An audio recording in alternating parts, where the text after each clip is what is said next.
right. Looks like it's recording now. All right.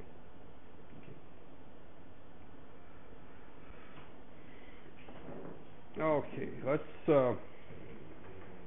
I'm going to continue to go through the slides this morning. This afternoon, as I mentioned, we will be going through and setting up the board. And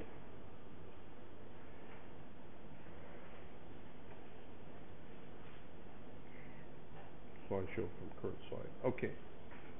All right, this should be about where we stopped last time, that there.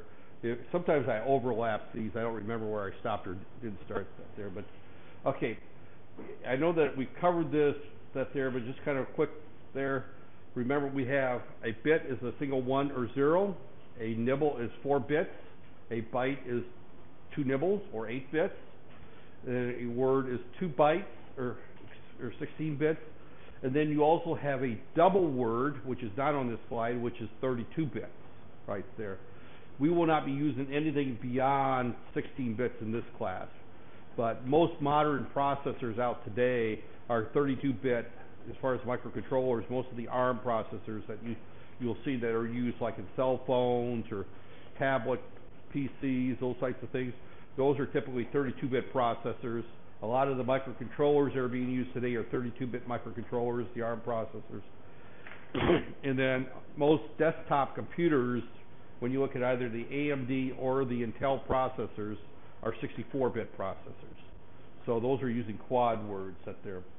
So we won't be talking much about kilobytes, megabytes, gigabytes, terabytes. That's just terminology. The only thing to keep in mind that sometimes if you're a computer geek type person and you buy stuff for computers like on the internet, and you buy, for example, a 1 terabyte hard drive and you format that, Windows might give it a different value. And that's because Windows uses the real value and the people selling the terabytes will use this value here. So it's a little bit different there. You might get some discrepancies because a kilometer is 1,000 meters, right? But a kilobyte is 1,024 bytes. It's a little bit more than 1,000 bytes. So if you take that and you keep multiplying that on up, you'll find that a 500 gigabyte drive is somewhere right around 512,000 bytes there. It's considerably more. So it goes up there. Okay, getting into this is the new material for today. That's there. This gets into really the core of what we're here for. We've been here for a week and a half and we haven't, that's it there. These are the definitions of what's inside of a CPU or computer system. The CPU is the central processing unit right there. That is what actually executes the instructions. Now, when we look at the CPU on a desktop computer, that's the single chip inside the CPU. That little desktop thing, the big black box is not the CPU. That's the computer, or part of the computer. That's there. We have I/O, which is our input and our output devices. Again, I/O, we talked about before, are things such as screens, keyboards, mice. When we talk about microcontrollers, they may be something completely different. They may be the keypad on your microwave is an input device. The output device may be the Megatron on your microwave oven that cooks your food. So the output of the microprocessor in that particular case is not something you can see, but a heating element that is turned on. Same thing with the microprocessor that is in this air conditioning system right here. That's there. Its output is that little LED right there, and I realize on the recording out there, and turning on the motor and the compressor. Those are the outputs of that particular microcontroller. So when we talk about outputs and inputs, they may or may not be things that we can see right there, that we can put our hands on. If the microcontroller we're dealing with is a heart defibrillator, this is a device that's placed in somebody's chest that's had multiple heart attacks that will jumpstart their heart if it stops beating. Literally, that's what it does.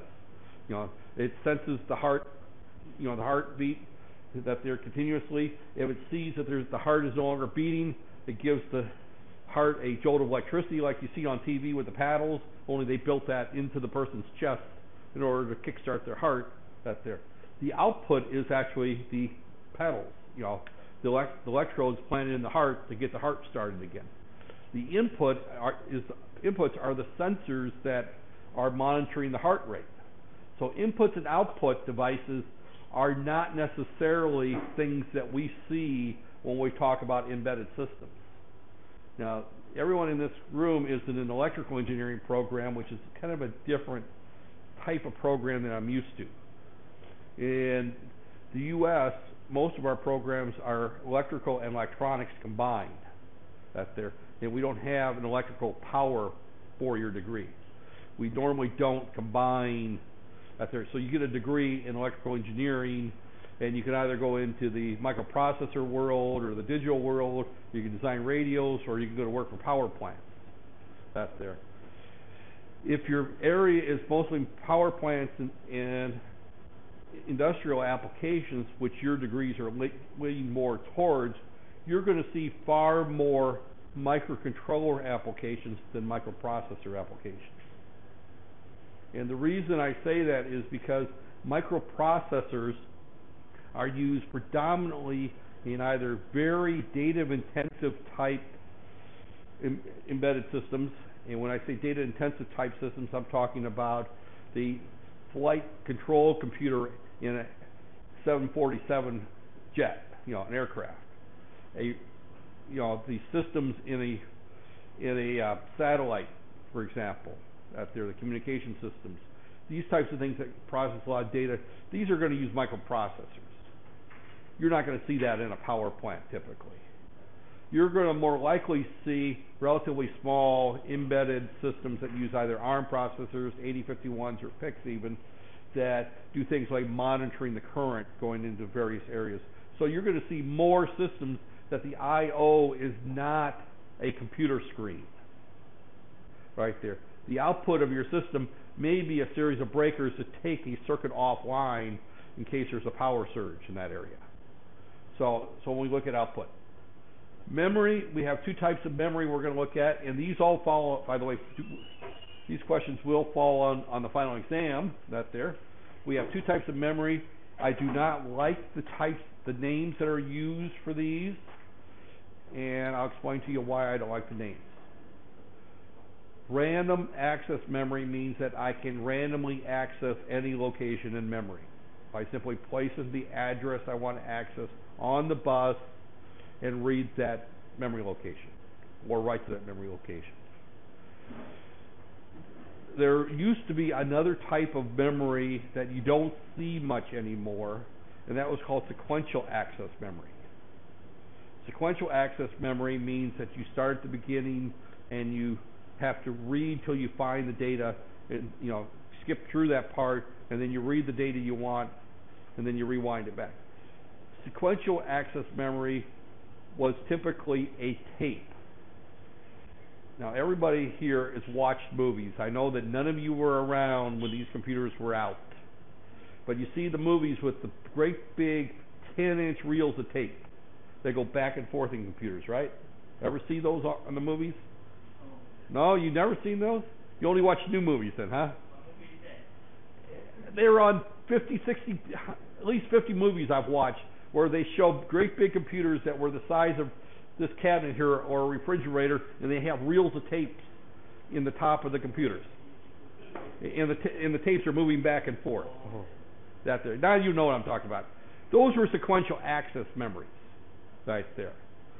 I used my first computer that I had for home use used a cassette recorder. So I had to keep track of where my programs were and rewind and fast forward to find my particular programs that I wrote.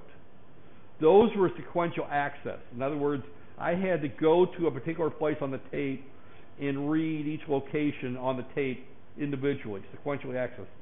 Random access means that I can access any location anywhere in memory at any given time by just simply applying the address of that location right there. So both RAM and ROM are random access memories. And this is where this course gets very confusing, because both of them will tie to the address bus and to the data bus, and we place the address of the memory location we want to read or write to, and we can access it random. We don't have to do it in any particular order. It's totally random. But typically, when we when you talk about RAM, what they're talking about is read-write memory. That's a better term for that, because that's memory that the processor can write to and read to. It's like a piece of scratch pad that we can erase it, rewrite it, erase it, rewrite to it. When we look at a desktop computer, the amount of RAM is the amount of computer that the computer can load programs into, right there. Most desktop computers have between 4 and 8 gig of RAM in it. Most cell phones have between, well, I'm going to say 512 meg up to about 3 gigabytes, depending on your phone. That's the RAM in your phone, right there. I happen to have a higher-end phone, a Galaxy Note 3 that has 3 gig of RAM. I think the S6 has 3 gig of RAM still.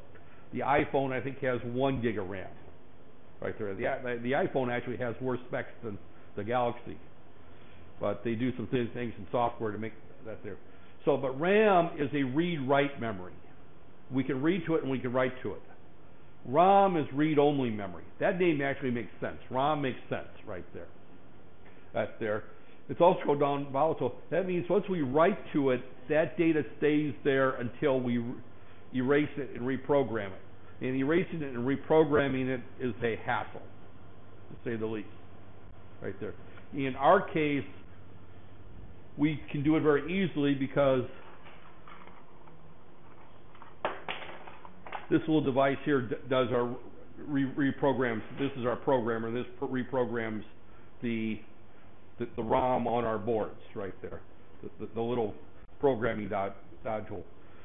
Back in the old days, when I say the old days, when I first started taking microprocessors, we actually had to take the microcontroller out of the circuit, put it under a UV light for 30 minutes, and erase it, and then put it into a programmer and reprogram it. Nowadays, we can use what they call flash reprogramming, and we can reprogram it in the circuit right there.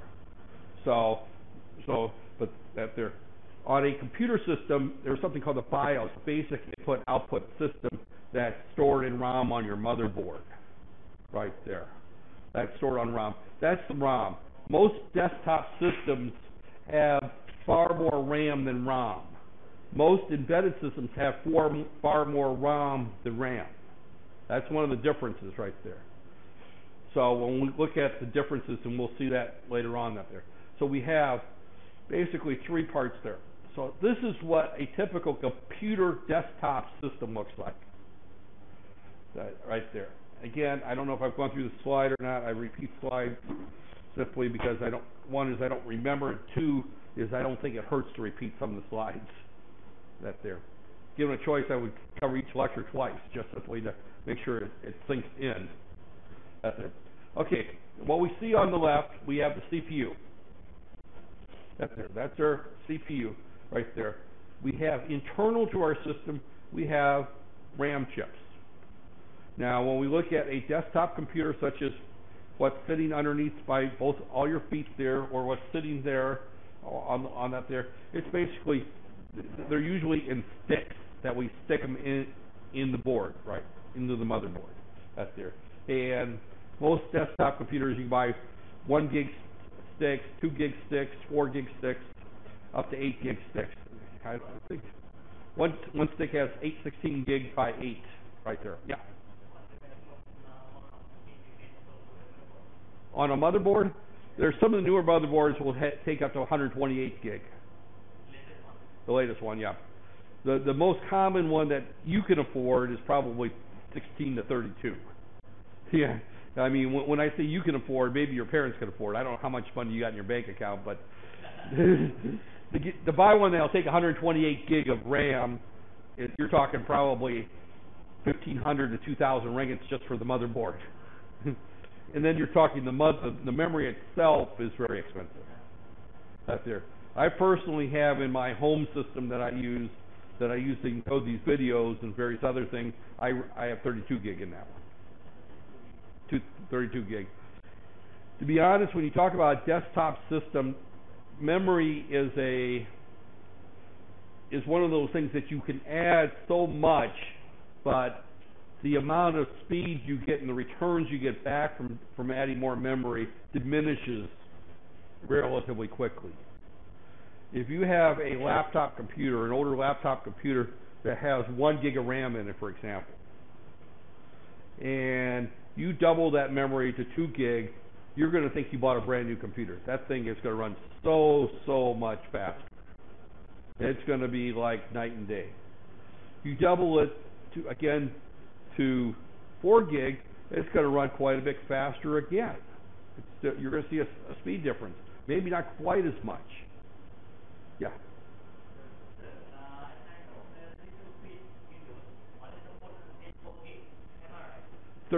All right, I'll come back to that question right there. Okay, that's there. So if you go from 2 gig to 4 gig, you'll see a speed difference right there. Now, if you go from 4 gig to 8 gig, you will see a speed difference in some applications, not all applications. For example, if I'm running Camtasia and I'll be honest, I'm lazy, and I'm going to post this on YouTube and admit to being lazy. I don't edit my videos. I just simply record them, run them through a transcriber to convert them to an MP4 and just upload them to YouTube, and I don't do anything with them. I know lecturers that teach courses online only that will sit in their office and they'll record 10 or 15 minutes of video. They'll play it back, they'll listen to it, they'll re-record it, and then they'll piece it together to make a 1-hour lecture. And they spend a lot of time making it look like something that came out of a Hollywood movie recording studio. Mine sound like I put on a Bluetooth headset and talked in front of a classroom. So it's the same lecture you would see if you watch my YouTube. It's the same lecture if you sat and listened to it in the classroom. I don't do anything fancy to that there. If I was teaching, I've taught courses where they've only been online and I'm recording them in my office. Usually what I do is I hate talking to an empty room recording in my office. I'd invite a couple of students to sit in the classroom, and I did it the same way with an empty classroom or 1 or 2 people. That's there, because I don't like talking to an empty room. It's very difficult that's there, because I skip things and I need people to ask me questions. That's there. So, but getting back to if I was doing that, then going from 8 to 16, we'll see a speed difference if I was recording videos. Now, getting back to your comment, you're right. Windows 7 X32 version will only recognize 8 gig of RAM, 4 gig of RAM. Anything above 4 gig of RAM is throwing money in the toilet. It will not recognize that there. Now, all the modern hardware today will recognize up to Windows X64. So the easiest solution is you just install Windows X64. Now, Windows 10 is coming out, and I don't think Windows 10 is going to be released in a 32-bit version. So Windows 10 is today's the 8th. Out there. Windows 10 is going to be released in 3 weeks from today. That's there. So they usually do these major releases on a Tuesday or Wednesday. So Windows 10 will be coming out on the 29th. I don't know how many people are planning on upgrading to Windows 10. My rule of thumb is I always upgrade one computer, then I leave my work computer alone until I make sure it works right. That's there. So I'm running Windows 8.1. That's there. And to be honest with you, most people I know that have Windows 8.1 or 8, well, 8 everyone hated. Windows 8 was horrible, right? 8.1 is much better, but if you have a touch screen, you tend to really like it over Windows 7. That's there. If you don't have a touch screen, then you prefer Windows 7. Windows 10 is supposed to do it for both. That's there. So we'll see how that works out. That's there. But again, that is true. If you go with Windows X64, then you can go up to like 4 terabyte of RAM before Windows blows out of what it can read. So you're not going to blow out of RAM. But if you go from 16 to 32 like I did, I threw that money away buying that extra 16 bits. It really did not that extra 16 gig really did not speed my system up. If anything, it slowed it down when I powered it up when I powered it up, because when it goes through and checks the RAM, it's got to check twice as much RAM. So so buying more memory RAM for your system doesn't necessarily speed things up right there. So, okay, that's your RAM and your ROM. So if you're looking at a desktop computer, the RAM is going to be the only thing right there that you're going to have much dealing with. If you're working with an embedded system like we're dealing with, we may be talking, and we're going to see, sometimes we're talking in the areas of hundreds of bytes, not gigabytes, when we talk about embedded systems. That's there. So ROM, when we look at an embedded system, tends to be a little bit more larger. The ROM in our systems that we're dealing with on desktop computers is just smart enough that when the computer system boots up, it needs to go to reset address 0 and start executing code. Well, the first thing reset 0 is going to do is it's going to go into the ROM on your motherboard, and the ROM on the motherboard is going to say, go out and look at this hard drive and load in the operating system. So if you go in and you set up your desktop computer, you have options to say which device you want to boot up off. You want to boot up off a floppy? Do you want to boot up off a thumb drive? Do you want to boot up off an external? Do you want to boot up off of drive 0, drive 1, drive 2? You tell it various things. You also tell it how many drives you've got, how you want the mouse to be interfaced. You do all the hardware setup in there. That's done in the BIOS. None of the operating system is in the BIOS. All it does is just go through and tell the computer how to get started. Once you've started the computer, it can do everything else there. Uh-oh. Is that someone's phone or someone's out there? Okay. The printer, the monitor, and the keyboard we talked about, and they didn't put the mouse there. And, of course, there's other things, devices. I'm carrying another device today that I happen to found in my shipping container that I bought many years ago. It's covered with gook or something on it. It's sticky, but still usable. That there. But you can have all kinds of different devices. That there. I also use another device here all the time. The pen that I read on the screen. So there's multiple devices. The monitor. The disk that there's multiple disk systems that there. When we deal with embedded systems, they may or may not have a disk system. That there. One example is if you look at the Raspberry Pi, and I'll bring a Raspberry Pi in later on and show you what I mean by Raspberry Pi. This is a single board computer. It's about the size of a cell phone, and it's a full-blown computer. And it uses a disk system, but the disk happens to be a micro SD card, and that's the disk drive for it right there. So old-time disks used to be little, back in the old days when I first started working with computers, we had 8-inch floppy disks. They were this big, 8 inches, and they looked like magnetic tape that were real thin. They were inside of a square sleeve, and they would spin and would read like you would off a tape recorder. Then they went to 5 1/4 inch, and then they became 3 1/2, and then they disappeared completely. I don't know, do these computers have disk drives on them? Floppy drives? No. They do not have floppy drives. So I actually had a guy that worked for me a few years back that all the computers that we had, they took the disk drives off. He had one program he refused to give up. He was a mechanical engineer, and he refused to give up this program, and it would only work if he had a floppy disk.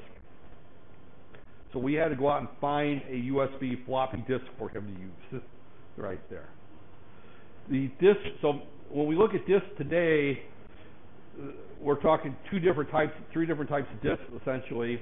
One disk is the standard hard drive right there. That is basically a big heavy metal platter or a group of platters that spin around that store the data magnetically. We're looking at optical disks, which are DVD type disks right there. And then we're also looking at solid state types of devices that are being treated as a disk in the system. A solid state device is something like your flash drive, an SD card. Now there are also solid state hard drives out there. the SSD solid state drives, that you could replace the hard drive. That's what I have in my system right there. The solid state drives tend to be far more expensive for the amount of memory, but they tend to be much faster. Right there. If I turn this thing off from a cold boot, turn it on from a cold boot, it's up and running in about 10-15 seconds. You turn on my other laptop, which uses a standard hard drive, about a minute and a half later, I'm ready to start doing something. Maybe sometimes 4 or 5 minutes if Windows is updating. That's there. So there are some advantages of solid state drives, but they're much more expensive. But they're coming down. I was seeing somebody just released a 6 terabyte solid state drive. That's there. So they're still quite expensive. Still quite expensive. That's it. So, but this class isn't on that. So getting back to here, we have, and this is really kind of a lie. I don't like this slide because actually the address bus normally only goes to these two, and the data bus normally goes to these two, and the control bus. The printer, the disk, the monitor, and the keyboard are not typically in a modern system hooked up to the address bus and data bus directly. So this slide is a lie right there. I should throw it out. And the reason for that is that all these, everything, the printer, the disk, the monitor, and the keyboard in a modern system is usually being run through a USB type device that there, or a serial ATA. It's a serial communications going straight to the processor and doesn't use the address in the data bus. So this slide is actually a lie. This is the way it was done 10 years ago when this book was written the first time. That's there. But modern, it used to be printers were connected in parallel. The disk drives were connected directly to the address data bus with some control lines. The monitor you run through a graphics card. Some monitors actually, this one here uses something called DisplayPort, which is actually uses a serial bus right there. And then there's Thunderbolt. I don't know if anybody's ever heard the term Thunderbolt. That's another display or interface technology out there. And now there's USB-C, right? There's USB 1, USB 2, USB 3, and now there's USB-C right there. And USB-C can be used to connect external monitors right there. So everything from the RAM and the ROM, but everything else is actually not connected to the address and data bus on a modern computer system right there. Okay, now let's get into the key things that we're talking about. These are things you need to know for the final exam. I'll tell you right now, right there, that you need to know what is the address bus. That's there. The address bus, any device, memory or I/O, is recognized and must be assigned an address. You live in a house, your house is assigned an address. You live in an apartment, you're assigned an address. Your address may be such and such, John XYZ, apartment 3C, or something like that. Or it may be number 56, John XBC/29, whatever. And it may have a city street. But you have an address right there. That's there. Every device that is connected to the microprocessor has an address. Now, the exception is external devices that are connected to serial ports, and they're also assigned addresses, but it's a different type right there. We're talking about what's inside that there. The data bus is how the data gets back and forth right there. It's the highway. That's where information flows. Microprocessors work by moving information in and out of the microprocessor and doing something with the information in the process while it's in the processor. So it's going to go out and grab two pieces of information, add the two numbers together, multiply the two numbers, take the cosine of the two numbers, and put the data back out. And it's going to do that in steps that we're going to write.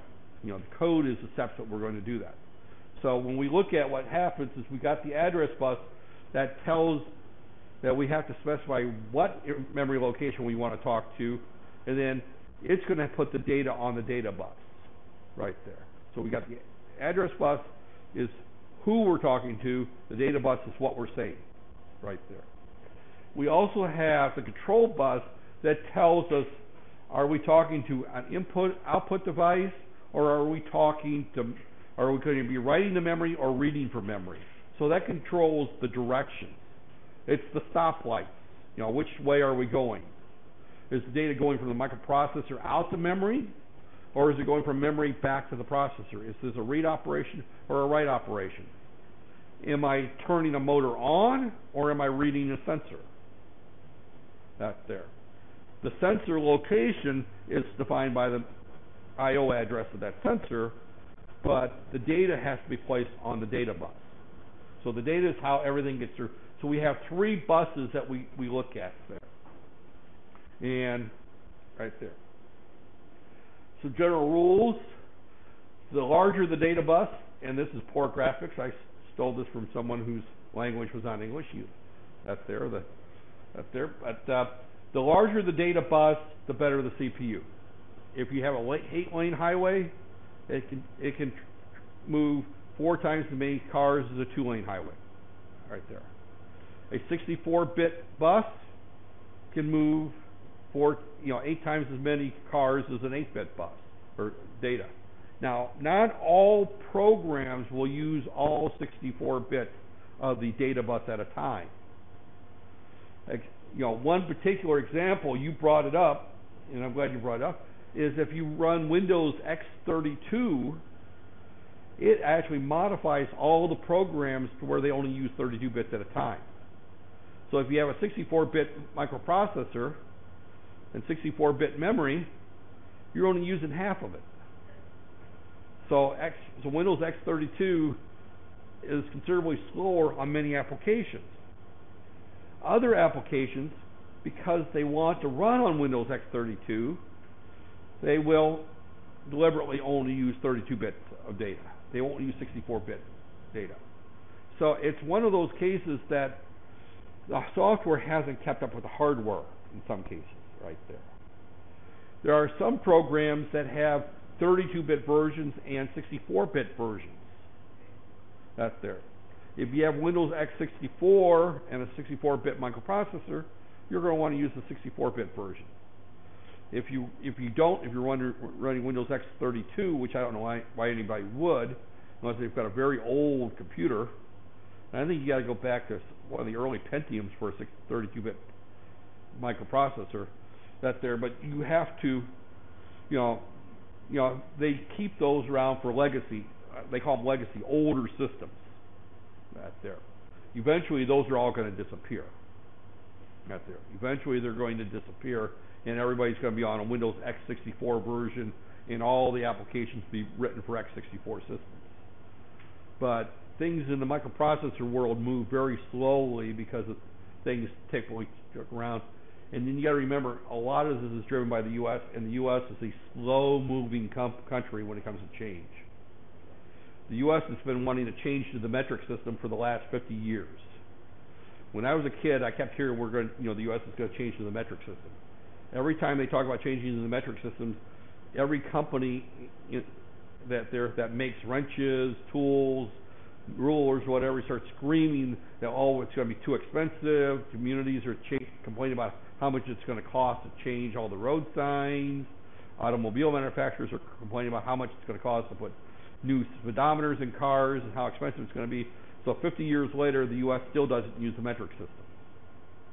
Every other country that's smaller has changed, but the U.S. has not changed because of the cost of change. So the processor world, a lot of times the change is very gradual. Another example of that is the original IBM PC, brought out in 1982. IBM came out with the original there.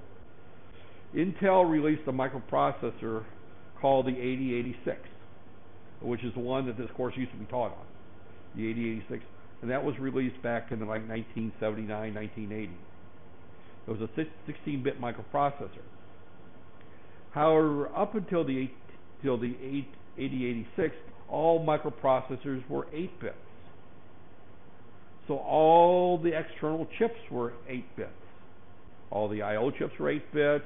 All the memory chips were 8 bits. All the buffers were 8 bits. Everything was 8 bits. So it was good. It was too expensive to build a 16-bit microprocessor board. So Intel turned right around and went back and they dumbed down the 8086. They made it 16 bits internally and 8 bits externally. So to the outside world, it looked like an 8-bit microprocessor. Inside it was a 16-bit microprocessor. And that's what IBM used for a number of years. They actually used a dumber processor because it was cheaper than to use double everything else. Because all the chips were 8 bits, they'd have to use twice as many. It made the motherboard bigger. And nobody made 16-bit chips at that time. 3 or 4 years later, then a number of companies started making 186 boards. The 8086 was now obsolete, and there was now the 186, and then there were 16-bit chips available.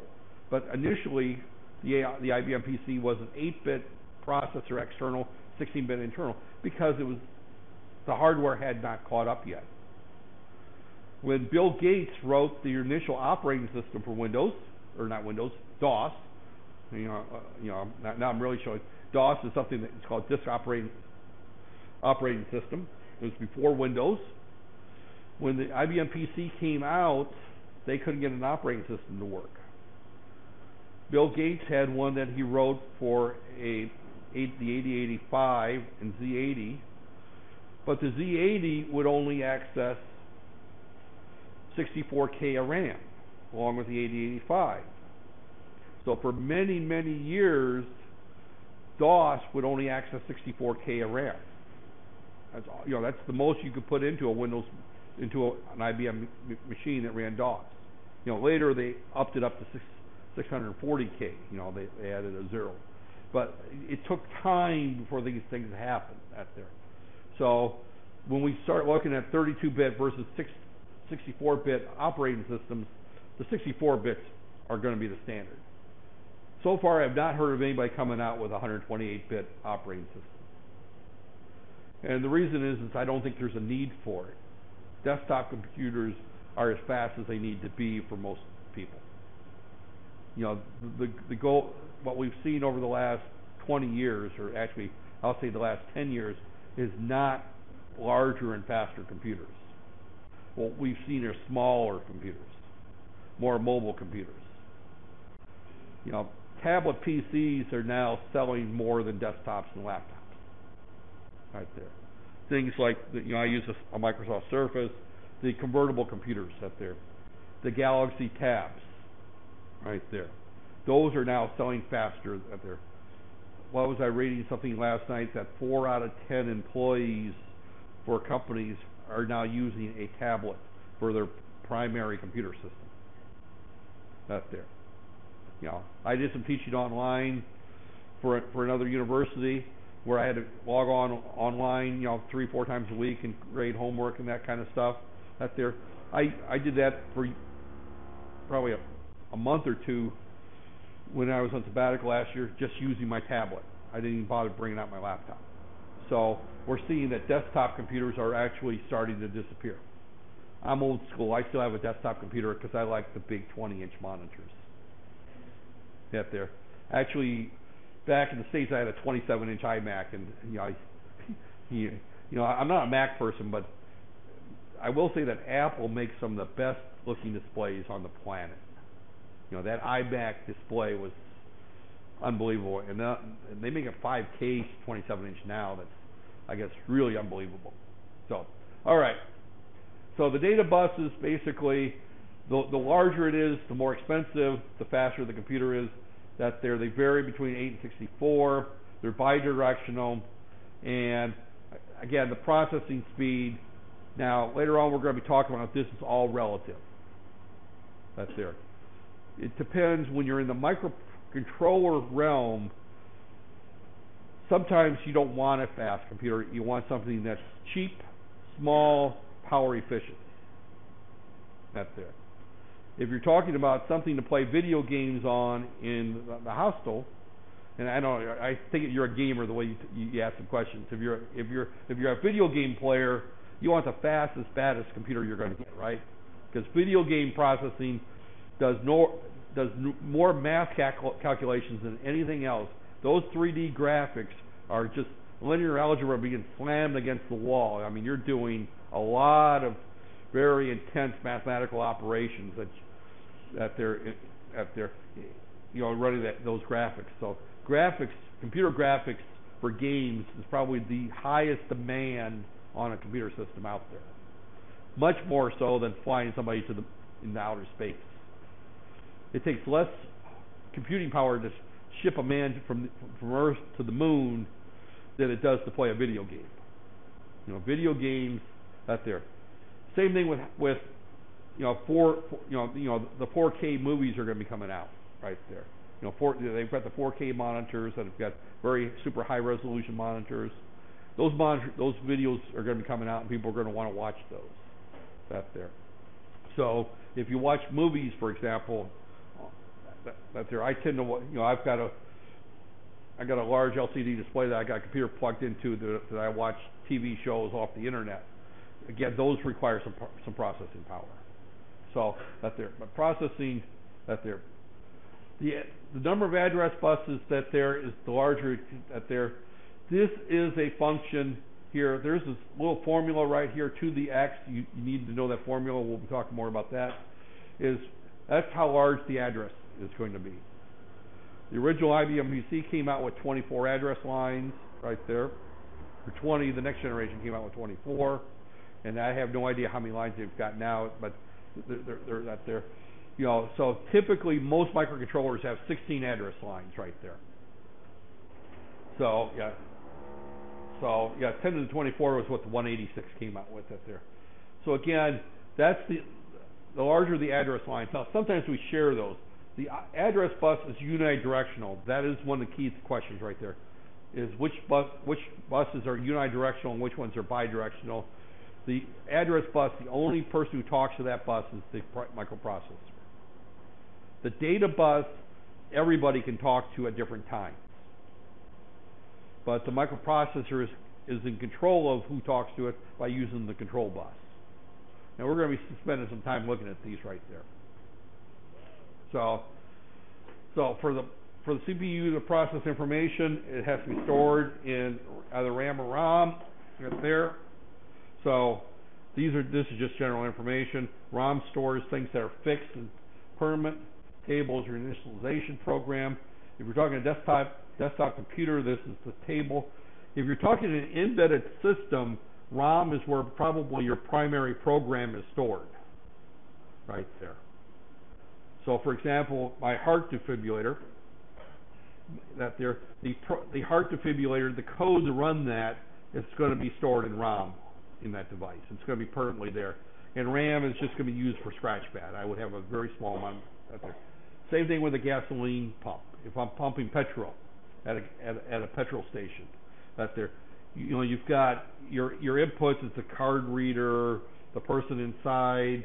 It says how much gas you can buy. That there, the little lever, the little push button to say whether you want 97 and 95 are the two flavors of petrol you can buy. And your outputs, it's going to be the pump motor, that actually pumps that, and your display, right there. So that there, again, most of that is going to be stored in ROM, that code there. The only thing that might be in RAM might be the current price of petrol, since that seems to change more often. At one time, petrol in Malaysia changed like once a year or so, once every 2 years. There was a fixed price item that there. Now they tend to be changed more often. I think, didn't it just go up again by another 5-10 cents or something like that? See, in the U.S., petrol prices change hourly. And I'm not joking. And every petrol station sells at a different price. That's there.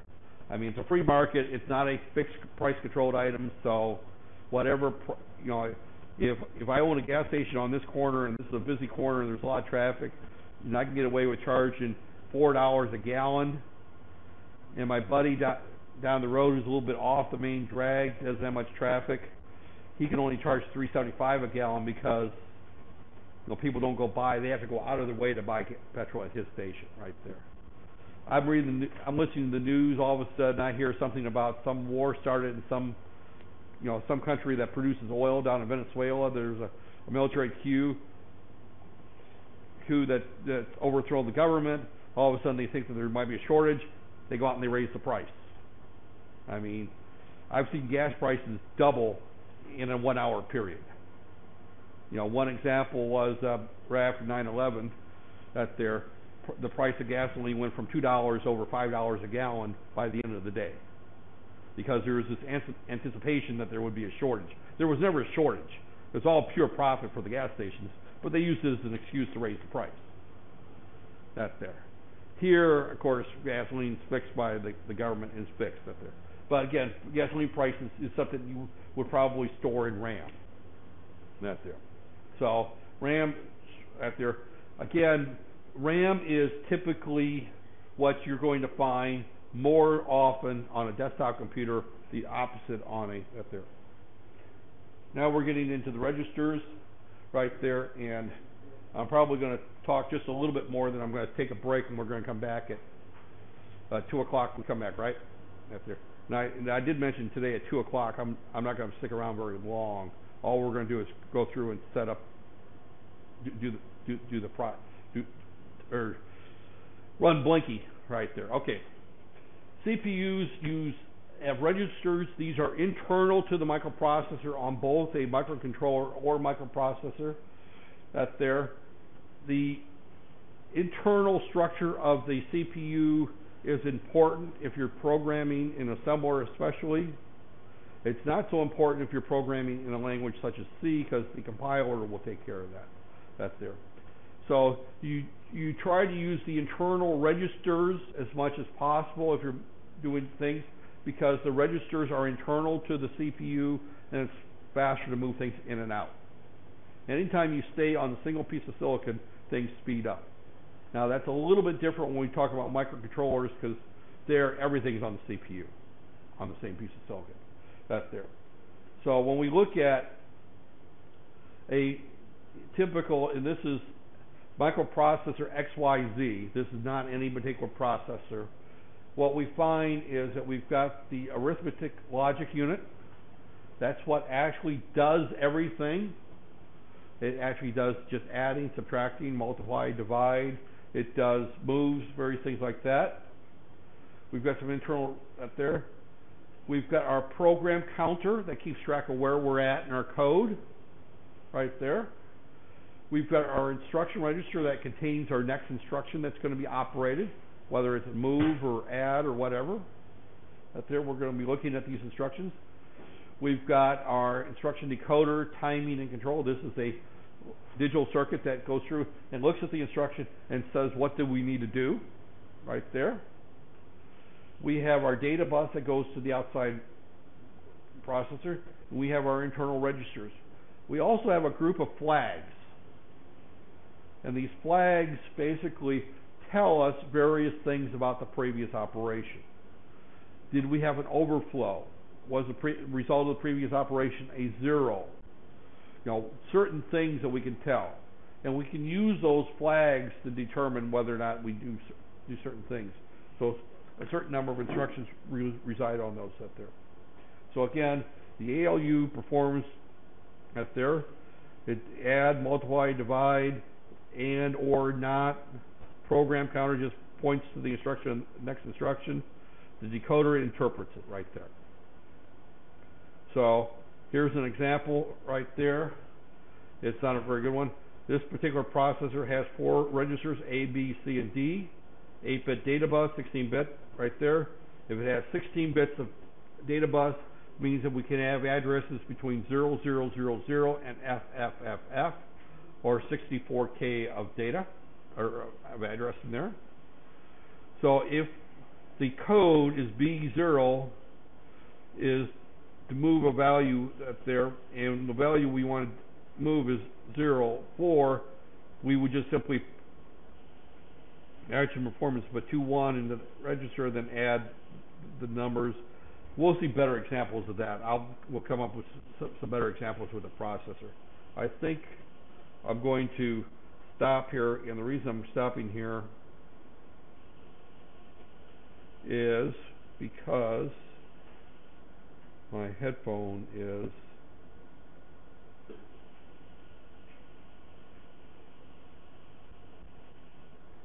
is now buzzing. Yeah, 50 minutes. That's a short lecture right there. We're supposed to be here for a full 2 hours.